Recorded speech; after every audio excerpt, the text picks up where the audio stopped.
सिंधुदुर्गचे सुपुत्र आणि डोंबिवली मतदारसंघाचे आमदार रवींद्र चव्हाण यांनी पद आणि गोपनीयतेची शपथ घेतली। 2009 साली पहिल्यांदा आमदार झालेल्या रवींद्र चव्हाण यांनी 2024 मध्येही भाजपचा गड इथं राखला। फडणवीस सरकारच्या विशेष अधिवेशनात नवनिर्वाचित आमदारांचा शपथविधी सोहळा पार पडला।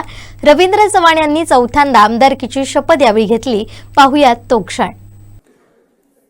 मी रवींद्र शुभांगिनी दत्तात्रय चव्हाण विधानसभेचा सदस्य म्हणून निवडून आलो असल्याने ईश्वरसाक्ष शपथ घेतो की कायद्याद्वारे स्थापित झाले अशा भारतीय संविधानाबद्दल मी खरी श्रद्धा व निष्ठा बाळगेन, भारताची सार्वभौमता व एकात्मता उन्नत राखेन आणि आता जे कर्तव्य मी हाती घेणार आहे ते निष्ठापूर्वक पार पाडेन।